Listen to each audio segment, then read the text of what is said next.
Hi, everyone. I'm Dan Albers, and welcome to This Week in Anderson on the Big Eye Sports Podcast on USBN Sports. And always, I'm joined with my co-host, Steve Ellis. We're going to do something a little different here tonight. So go ahead and hit it, Steve.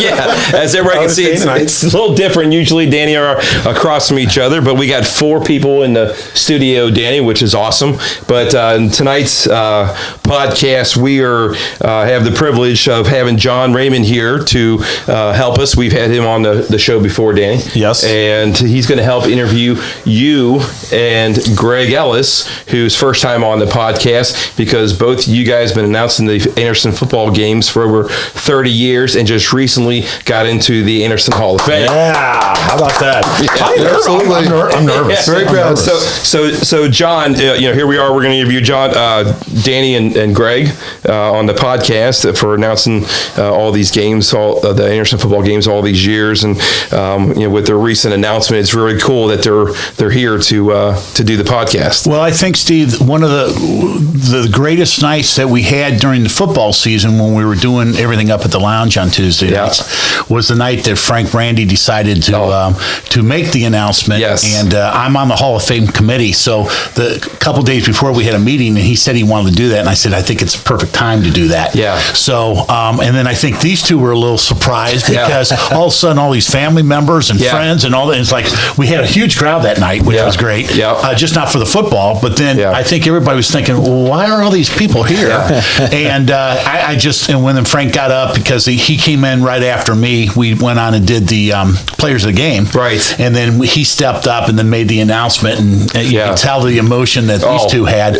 And it was a great moment. And that led me to talk to you of saying, we really need to do something around the 50th podcast, because that's a milestone. Right. That's right. And so we're working on, I know we aren't right on 50, but we're close. Yep. And I'm glad we got to work it out. We are in the studio. We got both guys here, and I think it's going to be a fun evening here. Well, it's really cool for multiple reasons, besides, Danny being my best friend and Greg being my brother. But, I had this secret, John, for like a year and a half. So that night was as big relief for me as it was excitement for these guys getting in. But obviously Danny and I do the show, and John, we've had you on and being in the Hall of Fame, but this is Greg's first time. So Greg, welcome to the podcast. Thanks for Big Eye Sports Podcast. That's awesome.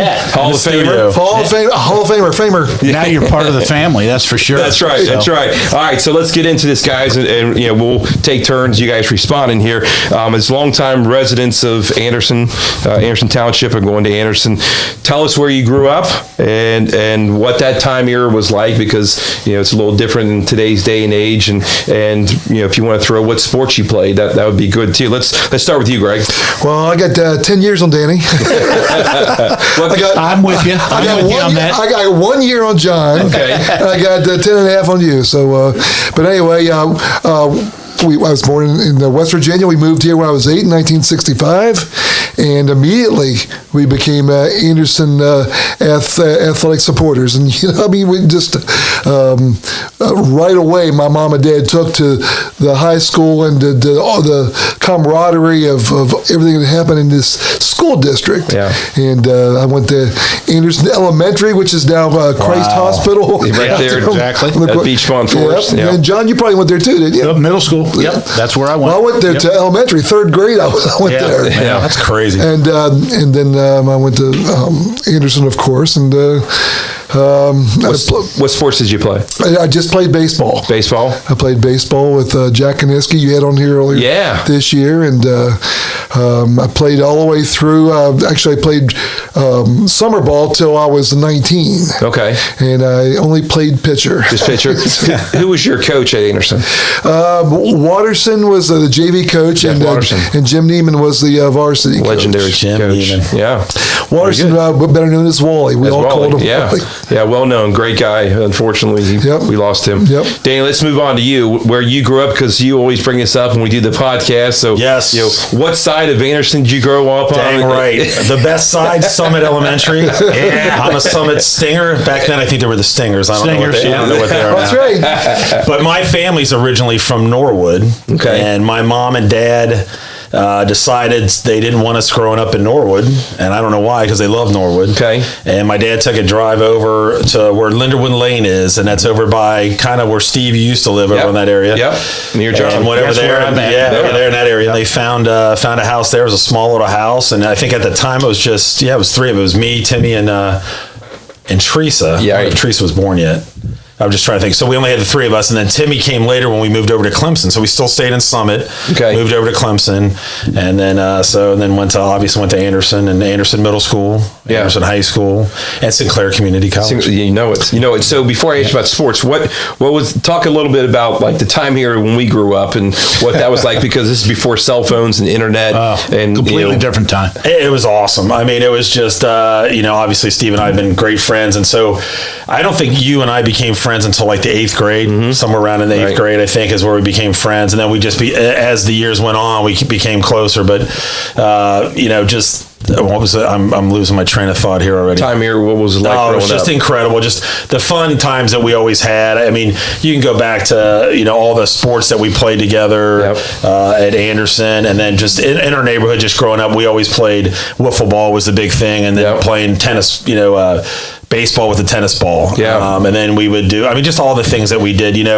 Back then we used to drive our bikes to Kmart, right? Our bikes to Kmart, hang out at Kmart, go to Cherry Grove Plaza, hang out there, go through the woods, just all that stuff. And it's just so different than it is now. I remember literally walking out of my house with all my friends at 8 o'clock in the morning. We go play baseball, football, whatever season it was. Right.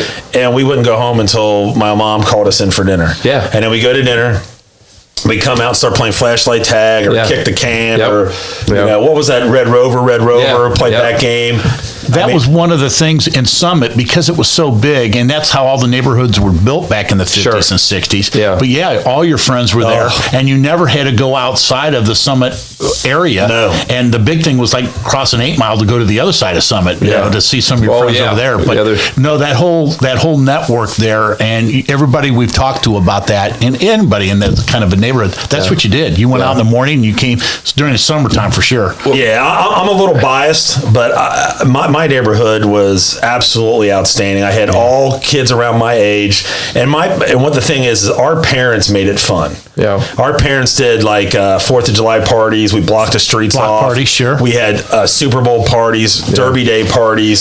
So I got involved in sports because of all the stuff our neighborhood did. Well, talk about the tradition, Danny, that your family and your neighborhood did with Thanksgiving. Oh yeah, this was pretty cool. So my dad, growing up from Norwood, they played a football game in Norwood down at, if you guys are familiar with Norwood at all, there's Upper Millcrest and Lower Millcrest. Mm-hmm. And Lower Millcrest, they used to play a football game called the Gobbler Bowl. And so my dad played it growing up in Norwood, so he wanted to bring it back here. And the very first one was in between our neighbor's yard. It was our yard and our neighbor, the Millards, next to us. And we played there, and it didn't matter. There were swing sets, there was pools, and I remember guys catching a ball and falling in a pool. Yeah. But it started as a small thing and it grew so big. And then my dad, that was just with the neighborhood guys. And my dad, we belonged to the Summit Swim Club. So my dad said, why don't we get our neighborhood playing the Summit Swim Club guys? And they got a team together. So then it became like an Anderson Turpin kind of it got kind of heated. Yeah. So then we went up to Summit Elementary and played at Summit Elementary. But the cool thing, and you've been involved in all these, was this. My dad called this thing called the Skull Session.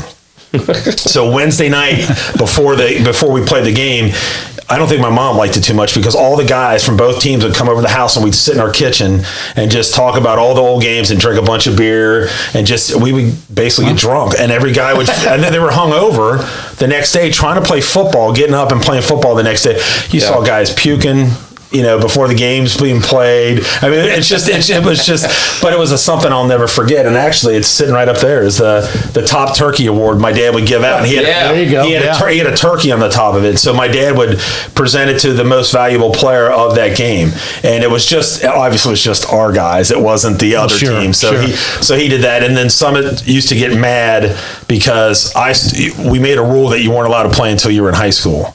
Or a junior in high school or something like that. So I started playing, Moose started playing, and they were getting pissed because we had these young guys playing, and they had so then they started bringing guys in like Keith Ferrara. Keith came and played, and he was a quarterback at Marymount and went to play quarterback at Georgetown. So they're starting, and but it was so much fun. I mean, and that's all to my parents and everything. And it wasn't just that; it was everything else that we did with them too. So it was pretty cool. Very cool. Yeah. Well, let's jump over back to Greg. I want to get talking a little bit about the broadcast, and obviously you're going into the Hall of Fame because of all the work and effort and years of service that you guys have put into this. So maybe, Greg, why don't you take us back? I know things got started in the early 90s, and just kind of walk us through that. I remember seeing you guys a little bit. I think it was you and Brad. Yeah, right. Yep. And then your dad was obviously involved with it, and I know you did just not Anderson games. You were doing like McNick games and Turpin games and everything. So why don't you walk us through that a little bit and just share with everybody about exactly how it all got started? Sure. It all started in 1991. There was a guy named Tim Pennington who, do you remember him, Steve? Tim Pennington? With Mount Washington Press. Exactly. He interviewed you after you scored a bunch of points on McNick, right? Yeah. So I wouldn't pass the ball. Oh, yeah, that's right. because he wouldn't pass it to Dan. Are you saying he scored? Wait a minute. He scored? Yeah. Actually, he was 10 for 10 from the line. And that was his only points, right? From the free. No, he had 4 layups. I don't believe that. Yeah, I want to see that. Let's see the tape. That's right. I'll talk to Phil. But anyway, so Tim Pennington knew my dad, because everybody knew my dad from Anderson Sports. Yeah. And Tim Pennington's idea was, why don't we, Anderson plays Turpin the last game of the year. Well, I knew some people at Anderson Community Television. Why don't we find somebody to announce the game? We'll put it on cable. So my dad says, my boys will do it. So There you go. So me and Brad did the first game in 1991. It was Anderson against Turpin, and both teams were real good. Right. And that was Louis Andreadis, the star for Anderson, and Dennis Rushi. Was it Dennis Rushi or? Dennis Turpin. I remember that name. Yeah. And they were the 2 stars, and it was a great game. And me and Brad had never done anything like that ever before. Right. So Tim Pennington actually coordinated it. He got a camera in, some guy named Mark Mayhew, who did the camera. That sounds and, good. And my dad was involved, of course. Was it at Anderson or at Turpin? It was at Anderson. So you're in the same spot that we're in today. Huh? Well, nothing's changed. Sort of, yeah. Actually, it was better then than it is now. But anyway, so we did the game, and it came down to the last play. Okay. It was a great, great game, and Lou Andreadis scored from like the 3-yard line on the last play of the game, and Anderson won that game. So how did that all evolve, Greg, where you were doing the games, they weren't live, right? So yeah, this is on tape delay. This is way before the internet, way before Danny came along. Okay, so what did you have to do? So we had these VCR tapes, and we would record them on the VCR tape, and then we'd have to go up to Anderson Community Television, and they would edit it and put it on there, produced by Anderson Community Television. They'd put our names on there, and they put it on, and in the first 2 or 3 years, the games, we had like 4 time slots. One of them was 11:30 on Friday nights. So after that very first game in 91, we got such great feedback on it. Heck, I was working with a guy at Finish Line who saw it, and he says, man, that was I watched that whole game from the start to end, and he wasn't even from around here. Yeah. That was kind of neat. So we thought, well, let's do more games. So we did like 4 or 5 games the next year. We just did home games for Anderson like in 92. Right. Yeah. And so it went on from there, and it was and you also, as John was saying, you were doing like the East Side Game of the Week, right? Well, so we would do these games, and eventually we started doing away games, and we kept that 11:30 time slot. And what we found out, we heard from football moms, from coaches, from players, is they would go home and rush home after the game on Friday nights and put it on Anderson Community Television so they could watch the game. Right. And they would have pizza parties, and they'd all meet at some player's house or some coach's house, and it got to be a big deal. We always had that time frame with 11:30, and I remember one time we did a game. This is when we started doing away games. We did a game at Harrison, and Harrison was a big rivalry back then. And they were really good. Yeah. They always had a great passing offense, and the game went to overtime, and it wasn't over till like 10:30. And we had to wrap up all that equipment in Harrison and bust butt back down Anderson. And a guy named Mark Schwartz. Yep. Okay. Yep. Remember him? Yep. He worked at Anderson Community Television. He was supposed to get off at 10 o'clock. Well, he waited because he knew how many people were waiting to watch this game. He waited till we got there. We pulled in at like 11:25, and he entered that thing, and he got it in right at 11:30. That's a great story. So, and I remember because I was getting involved, I was coaching Pee Wees at Forest Hills with Jeff Geesting because his son Kyle and my son Blake were best buddies growing up. Yep. And so somehow through all that, I got invited to go back to Coach's house because they always went to the Geestings after games. Mostly home games, and go back. And that very first one, I didn't even realize it, but first thing I know, Bob Molinex and all the coaching, they're getting around the TV and like, what's going on? And going, well, the game's on. What do you mean the game's on? So we watched, and we were there till 2 o'clock in the morning, watching the game. And having a party and all that. Kidding. But that happened, and I'm thinking that is really cool. Yeah. And that's kind of how I got started of knowing what was going on. Right. So and who was who? Yeah, and who was who. So Danny, let's jump over to you. When did you kind of come into the fold? And do you remember a little bit about, same thing? You kind of knew what was happening, and then USB and sports get involved? Yeah, I was helping with a camera and doing all kinds of stuff. I think the one time I first did the camera, I almost got drilled down on the field. Yeah. I was... I don't know if I was doing the camera, I was holding the... No, you were doing the camera on the field. And a guy was coming right at me, and I mean, I almost bit it. So I had the first experience doing the camera. Okay. And they put me one time up on a boom. They had like a scissors lift, right? And Billy decided to put me out there, right? So Billy puts me out there, and it is probably about 20 below zero, and I had snot frozen on my mustache. Because it was so cold. And of course, you can see Billy. I come down and he just cracks up.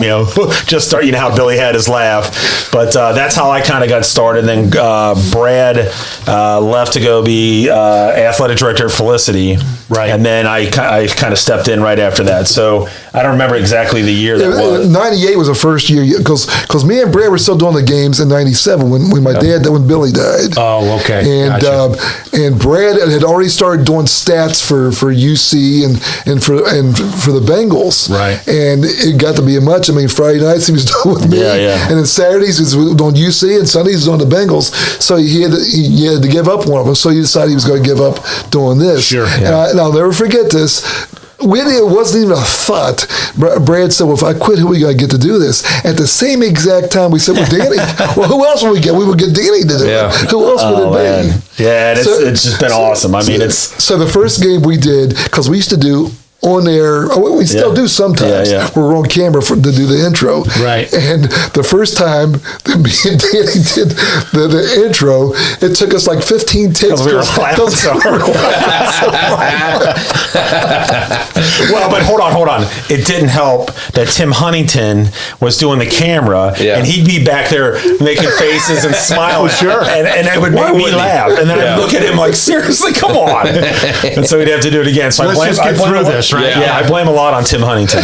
So you know what we did? So after the first couple of years, we started calling it East Side Game of the Week because we didn't want to travel. So we would do Anderson home games, and then before the Turpin Stadium was built, Turpin was playing their home games. Everything was at Brown Stadium. Right. So and McNick, right? Yeah. So we were just on Anderson and Turpin, and then a parent from McNick called me one time and said, hey, I think that's pretty terrible that you call it East Side Game of the Week and you don't do McNick games. So for a couple of years, we did a couple of McNick games just to appease them. So, but then after Danny came on, we started doing all of Anderson games, and all away games and stuff too. Certainly didn't help that Anderson football was really good at the time you guys started announcing. Yeah, exactly. That kind of helped a little bit. Helped a lot. So the one thing I want to ask you guys is, you got into broadcasting the football games, but I know, but I want you guys to talk a little bit about some of the other things you guys have done even before broadcasting the football games, the experience you've had announcing or anything you've done. Danny, why don't you?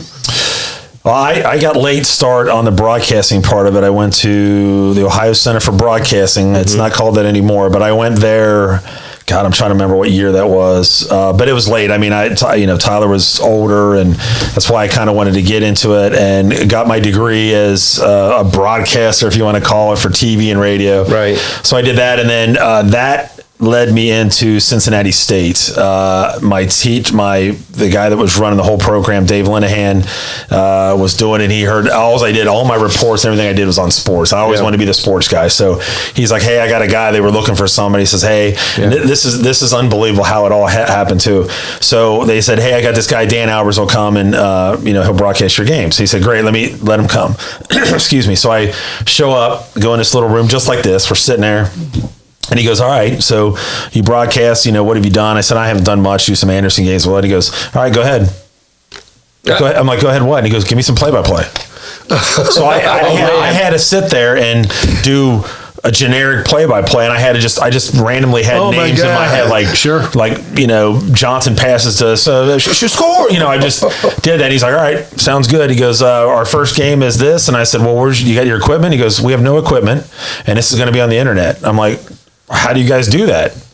And I didn't know how to do any of that. Right. I didn't have any equipment, didn't have all that. So I got a hold of the studio at Anderson Community Television and said, hey, can I use your equipment? He said, as long as you put these games on Anderson Community Television. Cool. No problem. But then I had to figure out how I'm going to do the internet.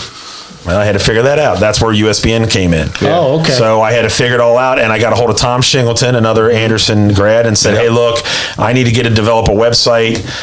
Help me out. I think I've come up with a name. It's going to be US Ultimate Sports Broadcasting Network. And I tried to simulate it close to ESPN. Sure. So I did Ultimate. I thought was good. And then I always like these orange and blue colors, and so I put that in, and Tom Shingleton made the logo, and it's stuck ever since. So that's kind of how I got into it. So I did Cincinnati State men and women's basketball, Mount St. Joe men and women's basketball. I've done obviously Anderson games, basketball, other games. I actually dibbled in wrestling one time for Anderson, which was unbelievably hard. Nice. And then we do UC Claremont men's and women's basketball, and John and I are doing some volleyball games. Yep. And so that's kind of how it went. But it all started from that broadcasting school from Dave Linehan, who gave my name to this guy, and I probably wouldn't have made USBN probably. So you just want to bypass the whole doing the camera at Sinclair thing? Oh yeah, I forgot about that. That's okay. Yeah, Greg, we're going to Greg. No, we're going to talk about that real quick because I have one of the best camera things I've ever had in my life at Sinclair Community College. So I'm doing the camera for him. I did all the camera, right? And we're at Vincennes University, right? Big school, right? Steve is the point guard, and Steve got dunked on, and it was quite special, and it was really neat. And everybody came up in the stands, and I rewound it so everybody could watch him get dunked on. Isn't that a great best friend? It was really cool. You gotta love him. Yeah. The guy stepped on my shoulder to dunk. Yeah. I hate guys with 42-inch vertical. I appreciate you bringing that up. Well, you want to knock me? I'll knock you. You know what I'm saying? There we go. You feel me? All right, boys. All right, boys. Let's reel it back. All right, Greg, I know you've done some stuff like when you were in college, I think. Yeah, I did a few games on there was a campus radio station. I don't even remember what the call letters were, but I did like about 4 or 5 baseball games when Jack was playing for UC. Is that right? Really? Yeah. That's cool. Yeah, and Nick Tarpaul was playing for Tarpaul. Nick played his first year at Marietta, and then he transferred to UC and finished his career at UC. Yeah. So I did one game, and both Nick, Jack was always in the lineup, but Nick was in the lineup one time too, which is really cool. So I did put up play for that. I did like 3 or 4 games. I also did like 3 or 4 games football. Did play-by-play. Really? And in fact, one of them was when UC was terrible. Not like today, but when UC was terrible, they played even up with Penn State when I was in like 1978 or something like that. Wow. Penn State came there. That was a huge win for they won that game. Yes. And that's one of the games I did. Oh, no way. Oh, wow. Do you still have that audio? No, I don't. They just had that on something. I don't know if it was Facebook or Instagram, but they were talking about when the program turned, it was because of that that big win that happened in that game. Well, didn't they beat them also in like 80? It's Sean Burke. Sean Burke, 84 or something. They just came off the national championship. Right, right. And Sean was punting in front of Anderson High School crowd of 100 people, and he goes to Beaver Stadium, and he's an 83,000 people. As his first punt was at Penn State against the national champions. I did some PA too. There was a teacher used to be at Summit, and then you guys may remember Sandy Smith. Sure, I don't. Well, she ended up. She was a coach for the UC women's basketball team. Oh, sure, yeah. She was AD at Anderson for a year too. Oh, she was. I know that. Yeah, Sandy Smith was. Yeah. Oh, wow. I missed that. Yeah. Didn't you have her in class, or Vicky or Brad had her in class? Vicky. I was young. No, that was the one me. Maybe your third or fourth year that you were in third grade. Yeah. This is going to be a long evening, Stop folks. bragging. but anyway, she worked with me at Brendamore's in Beachmont. Oh, okay. And every time they would have some type of a tournament, she would ask me to do the PA. So I went down to I think they were playing at the Coliseum then.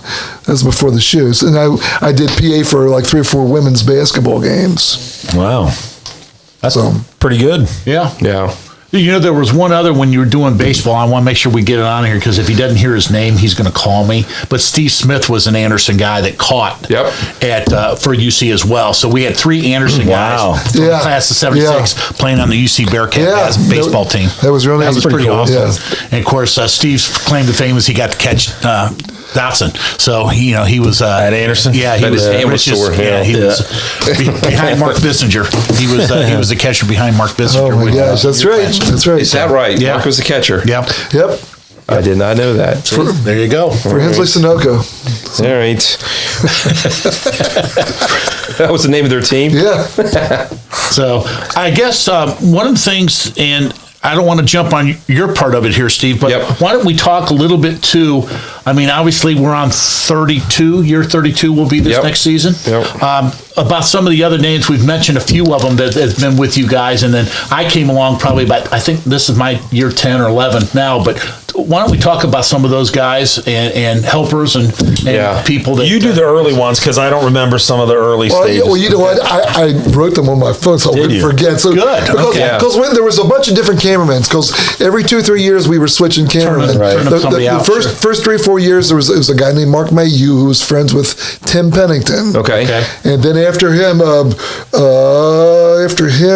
is when Eric Hiles started doing it. Okay. And Eric Hiles, that's when Danny was almost got ran over. Yes. Because he had the studio that somehow we got in the booth up there, and there was 3 cameras. We had a 3 camera thing going on, and Danny was one of them. And same thing when we went to Turpin, when you were up in the scissors, when you had a snot in your butt. Yeah, because you're dead. But Eric Hiles did it for a while. Then Steve Martin was good friends with a guy who's now a judge. The guy's name is Kurt Kessinger. Yeah, Kurt. Oh, yeah. And I remember that. And Steve got Kurt Kessinger to do for a few years. Then there was a guy that was neighbors with Brad named Jim Reeker. And he had a kid named Austin Reeker that played for Anderson. Austin, sure. And he did it for a while. Tim Huntington, my brother-in-law, Steve's brother-in-law, he did it for a long time. Tim was doing it when I first started. Yes. And then, of course, in recent years, Don Marcello and Dale Adams. Yep. And then we've had a couple. And don't want to forget. We've had guys filling in here and there, and I'm sure I'm going to forget somebody, but Donnie and Dale, like we just said. I'm trying to think who else. John just said Ed Barth, who helped. Ed Barth. Oh, Ed Barth was always a spotter. Oh, he was a spotter. Ed Barth always was. And from the very first game, 1991, Steve Martin was the stat man. Yeah, the stat man.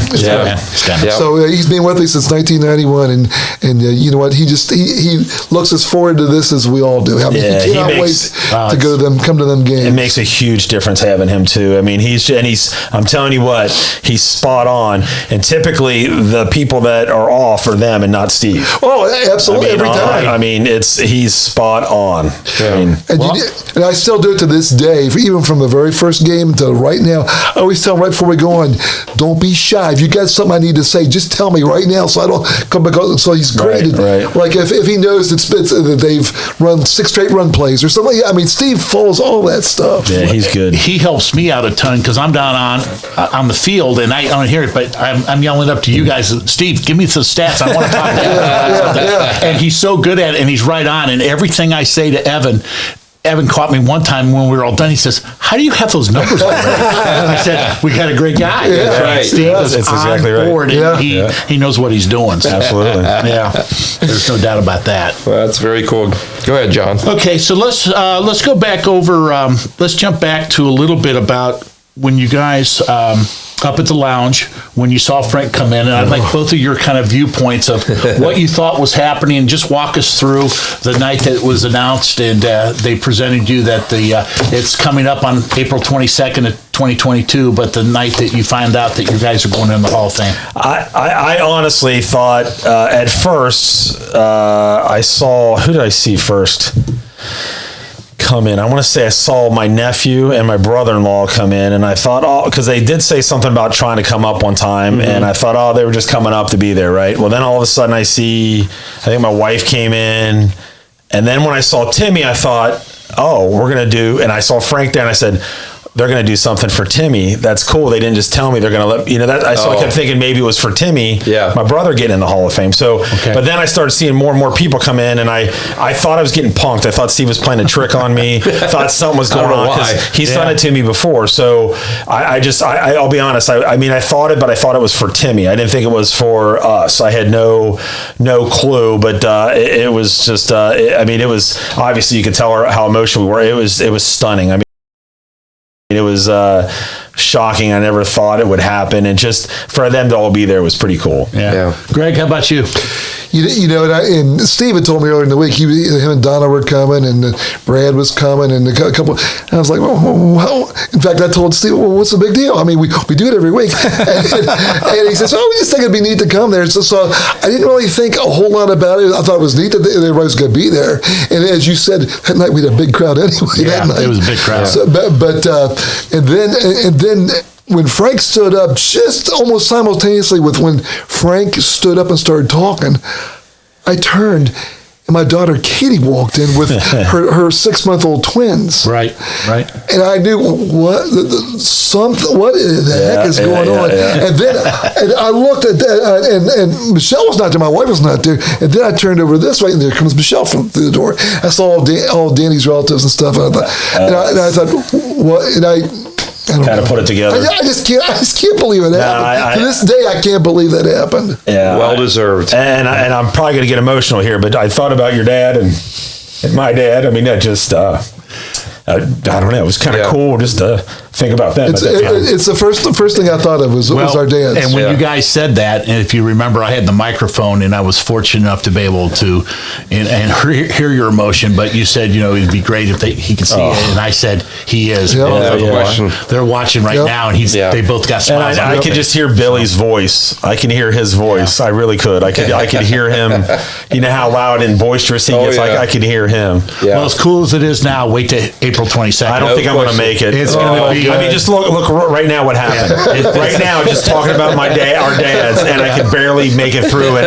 It's going to be a struggle. I'm going to tell you. It's going to be a great evening. It's going to be nice. You will enjoy it, and it's such a great. Steve's been to many of the groups before, and I've been to a few of them, and it's just a great night for Anderson, and so well deserved. And the Bob Andrew Memorial Award is to me, a very important award of what goes on. Of course, Mom and Dad are involved, and it's just, and that's what my piece of the puzzle is. So I have a lot of love towards it as well. Yeah, so absolutely. I can't wait to the 22nd. No. It's going to be great. It's going to be great. I don't know if I will make it.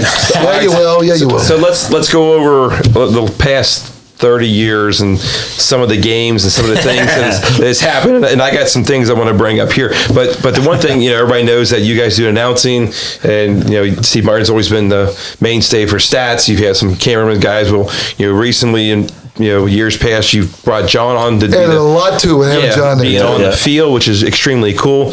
But I got a little say here about this because I did it one time and I got fired.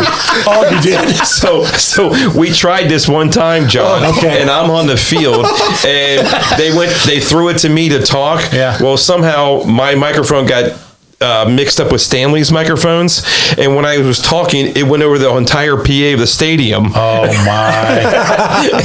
and they fired me after that. But you know who was doing the PA for that game that night that Steve was talking over top of? Marty Brenneman. Yeah, he was talking so over Marty Marty cussed me out Brenneman. like, who the hell? Who's the guy down on the field? I said, let's go to Steve, and all of a sudden you hear Marty's going to third and Steve's like, talking right God, who turned this microphone on?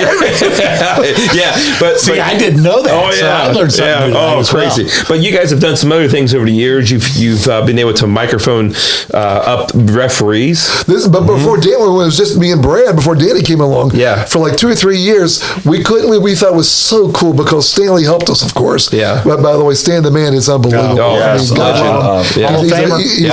famer. Yep. But he would help us, and I don't think they allow him to do it anymore, but we would mic up the refs, and the refs were into it. They just thought it was big time. That was cool. Because, there's a call, and they'd reach down, they'd click on their belt, just like they're on TV and stuff. And offsides, number 15, and me and Brad would get the biggest kick. We'd talk about it for like 3 minutes. We missed 2-3 plays because we thought it was so cool that we got the referees. Yeah.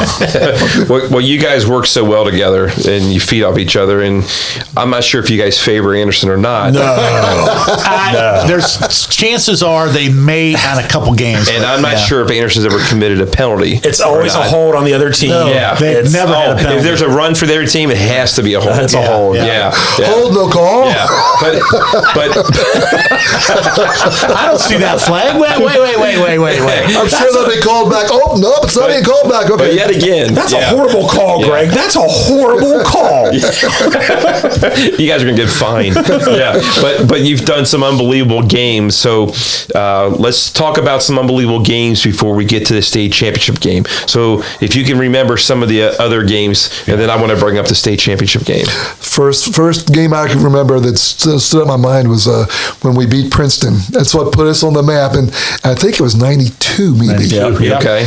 And back then there was only 4 teams from each region that made the playoffs. Okay, in Division I. In Division I, we were Division I, so it was St. X and Moeller and Princeton and us, and we played Princeton.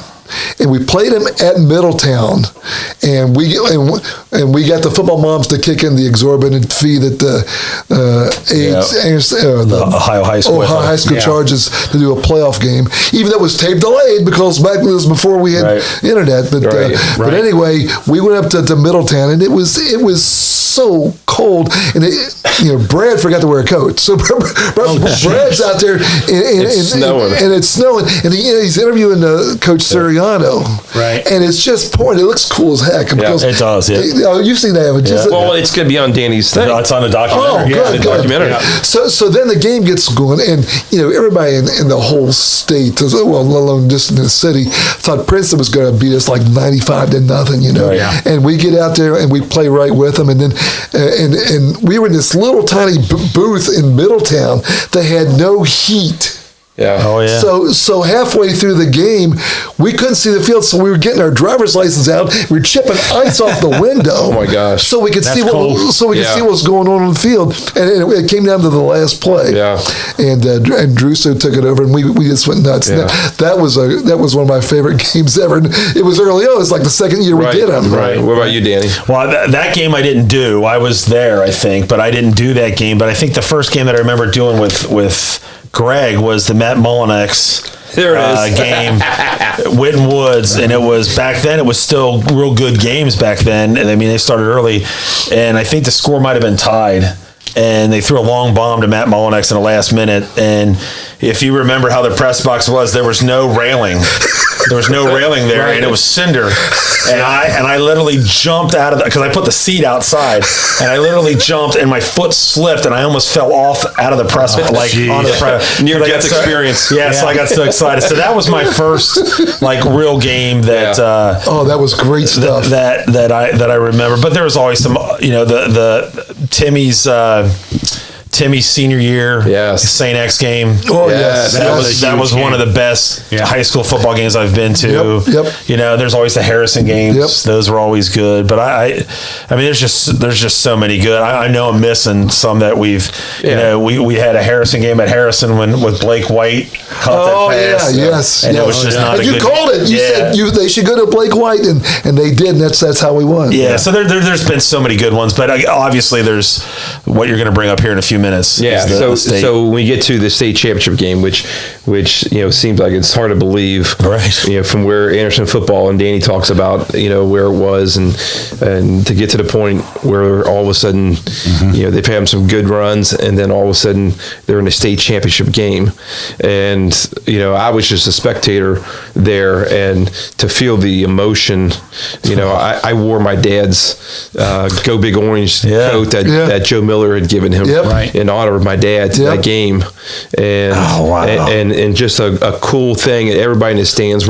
it was just so fun and so cool. I can't even imagine how you guys felt announcing the state championship game, let alone knowing at the point where we were going to win it and that we were state champions. Give us how your feelings were on that. I can remember looking at Danny, and then when it was obvious we were going to win, and I remember looking at Danny and saying, "Is this really happening? Are we really going to win the state champ?" And it was so cool because we were in this great big long booth at what's it called, Massillon Stadium? Tiger Stadium. Tiger Stadium, right. Massillon. And the other thing I remember about that game is all these other media people are coming up. And they asked us, who the heck is this Truesdale kid? Who is this kid? Because he got a few passes. Well, I wasn't with you guys yet, but I went to the game, and I went up, and I was sitting on the pretty up high, and after he caught that first or second pass, all these people are turning to me, and they're going, "Who is that kid?" Yeah. And I said, "Well, you know, I coached him when he was in Peewee." But it was one of those things of you could just feel electricity. It was such a neat atmosphere. But I couldn't imagine what you guys were going through, and just how proud. And then I don't know, Steve, you were there, right? Oh yeah. I mean, all the alumni. I mean, I tingled the whole evening. Everybody. I mean, it was unbelievable, and the trip home was such a piece of cake. Riding you were riding so high. It was nothing. So you guys, you said you tingled. I tingled my pants on that one, and there it is. That was, to me, to play and how bad, you know, it was gratifying for me to know that, like, all the crap that we got when we played, when we were so bad and got beat up, and everybody said, "You're a soccer school, you're not a football school," and for me to sit there and get the crap beat out of me and be there to watch my high school play in front of 15,000 fans when we barely had 20, you know, was and I remember saying it to him, I cannot believe that I'm here watching my high school playing a state championship. I kept saying it. I cannot believe I'm here. A lot of us said watching my high school playing a state. And when you get back with everybody and you ask them, you said, "What about Anderson State?" I said, "I never would have thought back in the 80s that Anderson would ever play in a state championship." I mean, it's really cool. Probably one of the best experiences, you know, that I had broadcasting. Absolutely. Yeah, there's no doubt about it. We set a record on our internet too then. That night. We did like 1,200, didn't we? 1,200? Well, you know what? Well, the people were telling, in fact, they were emailing us at the time that they were, because the game was being televised on some channel that you could get, and people were turning the sound down and listening to me and Danny on the internet. That was really cool. That was the best experience that I've had broadcasting, I think. Yeah, that's incredible. That whole event, and what a run that Jeff had the first 3 years he was. Oh my gosh! And you guys got to be part of that, and then I came in at the tail end of it. But it was just one of those things of it was a great time in Anderson football. No question Not about that it. Vince and everything Vince did to get us to that point, but then that 3 years, there's not many schools that had that kind of success. No, so not at all. It was crazy. It was great. So talking about that, if a little bit. And I'll take part in this too, but I want your guys' feelings. You guys have so much fun, mostly when we're up by a bunch, because a lot of different things come out of the hat trick. And we talk about old teachers, and we talk about restaurants on Beachmont. And so kind of when did that get started? And then obviously we don't want to go through the whole array, but it's so funny because the way it sounds now, more and more people are now texting in saying, it's crazy. It's Mrs. Who or this and that. We get that all and the what time. about that restaurant? lot. Right. And, It's great. Zantigos. I don't know when it started. I don't, but you don't really they stinks. love it. They Yeah. absolutely love it. But now with this new rule where if you're up by 35 points Right. and there's a running clock, we hardly have time to do that. game. Well, yeah, sometimes it goes pretty quick. That's good. But no, Yeah. I'd say we've probably been doing it for what? It's not been 10 years. I would say almost 10 years. Almost 10 years. Yeah, or right But, around when I came I mean, in. Yeah, right. I guess. Yeah, because John would always, because me and John are about the same age. We know this. The one. We had some older ones. Yeah. that you Golden know point. about. No one else knows golden points, That's but me right. and John did. That's right. No, That's but right. it's cool, and like you said, I get text messages, and then that's what we use, or emails, and people say, "What about this?" and "Oh, we already said that," or and then John will say, "Throw it down to me, I got," and he gets, and then he cheats and rattles off 3, Yeah. instead of just rattling off That's 1. because they don't talk to me a lot, so I got to get my time in when they give me airtime. I got to take it. John's been doing homework all week. That's right. No, I'm googling things while they're talking. Yeah. Did they say Zantigos yet? Did they say locker room yet? Oh, cheese squares. There you go. Oh, Yeah. Shakey's Pizza. Shakey's Pizza. Yeah, that can go on and on. But it's such a fun thing to do, and I think that the people really, really like it, and it's just one of those traditions we got to continue. I'm going to give you a quick story real quick. And John Stith, who is up there, does the film, like the huddle and all that for Coach Dreyer. Yep. So this year, his daughter, I think, was doing something up Ohio State. So he would set everything up, and then he would leave. And he's driving, and he's listening to us. And he would text me this year and say, "I've never had the opportunity to listen to you guys. You guys are unbelievable." And he says, "You guys are so funny, and you guys are just good." And he goes, I'm enjoying this so much." And then he'll get in on the act, like, he'll say, something like, he'll make fun of my behoove. I say behoove all the time. Yes, He makes you do. fun of that, So, but it's kind of cool that we always think that maybe we're being a little silly about it, but it's amazing, like you said, how many what? people love it. Yeah. It's funny, Steve, because a couple years ago when we had Troy in for the playoff game, and we're doing the game, and as you said earlier in the broadcast, I mean, we aren't homers or anything at all. Right. So, but we would get, Danny would say, "I just got a text from somebody from Troy," and so walk us through one of that's right. those. Remember that? When some of the other the schools they got mad at me because I was mispronouncing the name wrong. Yeah. Oh, there it is. And I was like, and then being me,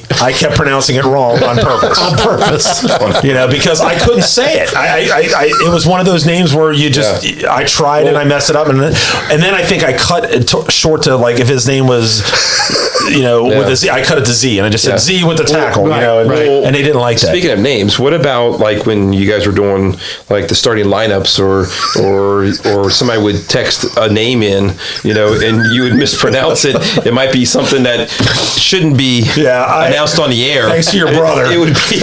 Thanks to your brother Brad. So we had an event one time at Amelia. It was a Glasty. It was a Glasty. Was it Glasty or Amelia? One of the two. Yeah. Whatever it was. Yeah. But I'm going through the emails. I'm kind of watching, not paying attention. And he said something that you really can't say on TV or radio, and I just went ahead and said it, not knowing. Yeah. And then I realized after I said it, I had to walk out. I was laughing so hard I was crying, and he was just dying. He's probably looking at you like, "What did he just say?" Well, one of them was he said, "We just got an email here from John Holmes."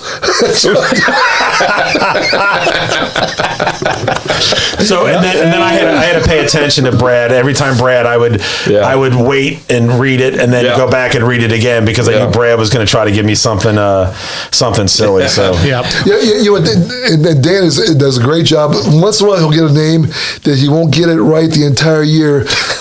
Austin Facito. That's right. Potato.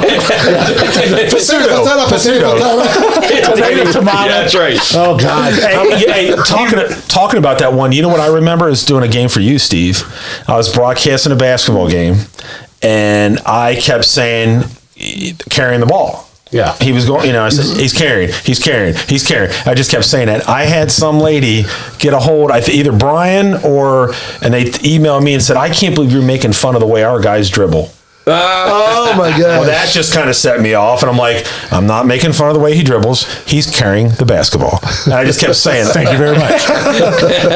Thank you, and have It's a good just night. funny. Yeah. He did get Austin's name right when he broke that last tackle to run for that touchdown against Turpin. Against Turpin. Yeah, he was. I thought that was another one. We were going to come out. I don't know if I got it. I don't know if I got it right. No, I think you got it right I think that time. you did, but you were fired up that one too. Yeah. You were about over the edge on that one too. Yeah, I was. Well, the cool thing, John, is just like any going back to the Marty and Joe days of Reds baseball, when Marty would make a great call, but you couldn't hear it because Joe was screaming like on Pete's 4192. Right. Well, when Greg would announce a touchdown, you couldn't hear it because Danny, the cheerleader, would be screaming. Exactly right.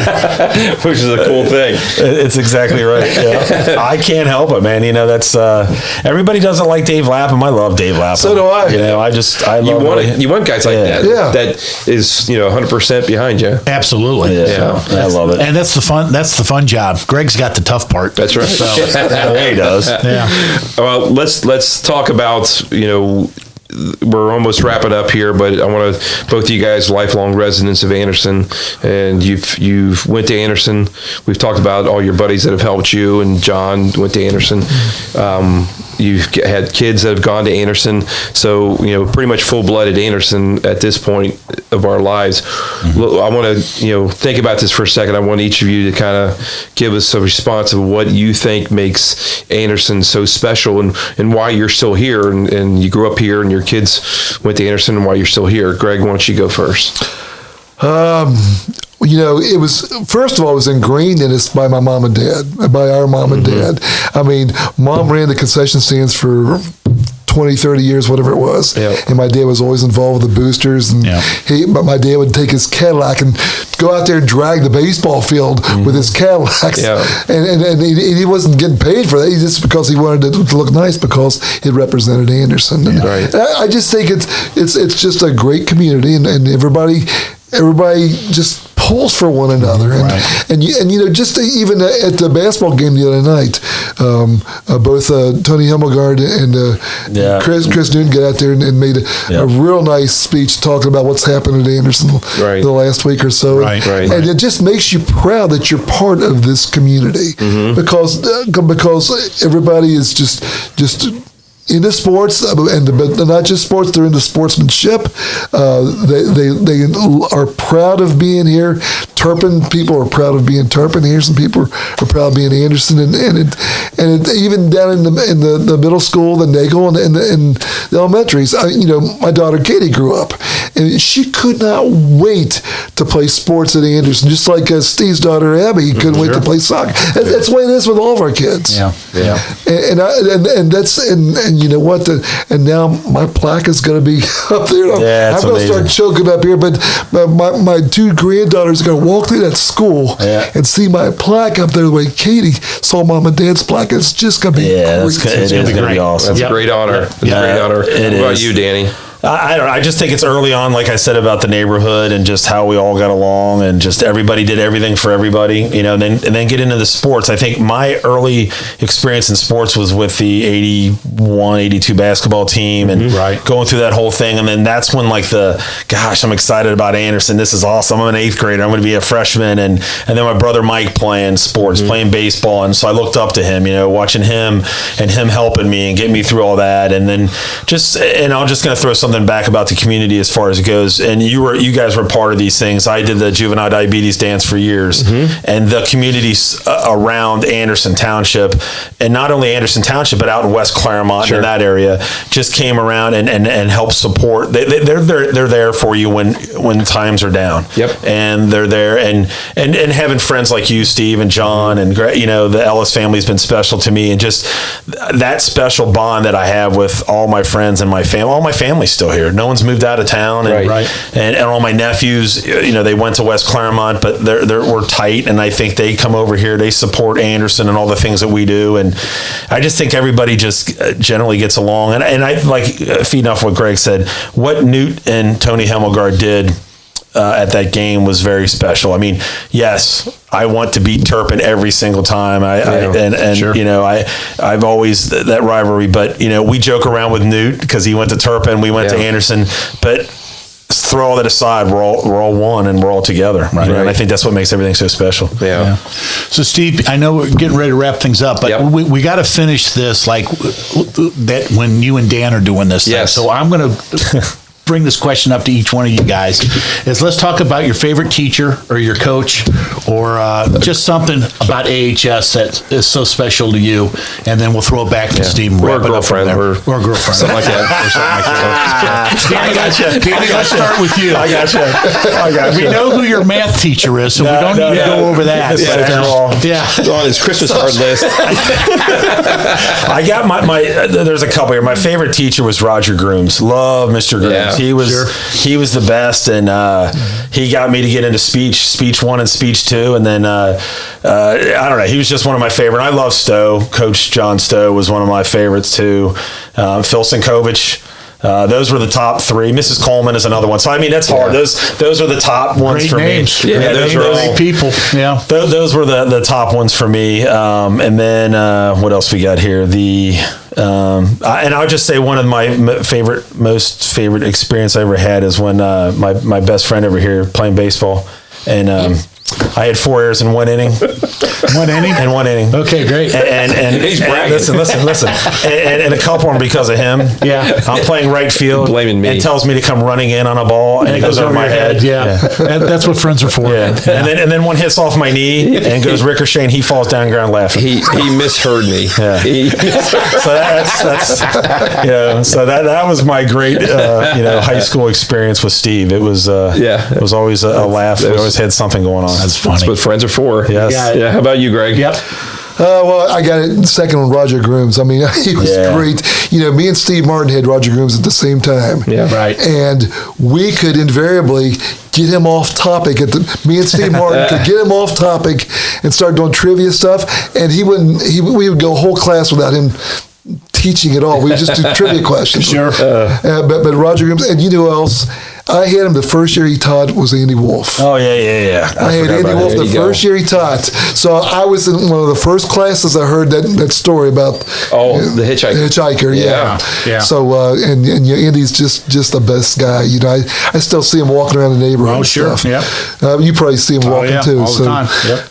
But I mean, there's many other ones. I loved Coach Watterson when I played. I loved Jim Neiman. He reminded me of Pete Rose. Jim Neiman always reminded me of Pete Rose a little bit. Wow. When I played for him in baseball. He was a great baseball coach. I know. He really was. Yeah. A lot of people didn't give him the credit they had, but the players that played for him and the stuff like that, even when they graduated, I mean, they had nothing but top praise for him. Yeah, I've heard I had him for Jim. I never played for him, but great guy. Yeah. He always gave me A's, so that helped me do things. So that you know how we were talking about why Anderson's such a special place, and one of the other things too is so when I played basketball, obviously I didn't play that much, right? So when I did and I had my first start, I had the Ellis family rooting like heck for me, just like I was their own kid. And that's what I'm talking about, the special, the bond, and all that. And they were up at the top and I will never forget them more excited for me if I scored than if he did. You know what I mean? And that's what makes it so cool is that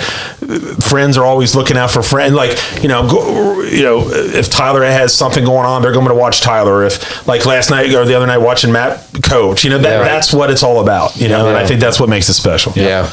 Well, we're going to wrap it up here, Dan. I'm going to let you close it out. But first of all, John, thank you for doing this. I mean, the only thing missing is a couple beers and sitting around at the bar, just shooting the bull here. This has been great. But what a great honor, to formally say, congratulations to you two for the well-deserved honor to go into the Hall of Fame. And, I'm going to be so happy for you guys that night, and hopefully you guys can soak it up and enjoy it. But what a true honor, and I'm so happy for both of you guys. Thanks for doing this. Night, it's going to be. I probably won't make it through it. I mean, I'm struggling here just talking about it and thinking about it. You'll be fine. You'll have lots of friends. I don't know. I'm gonna struggle. I know I'll struggle. But you guys, thanks for doing this. This is really cool that you did it.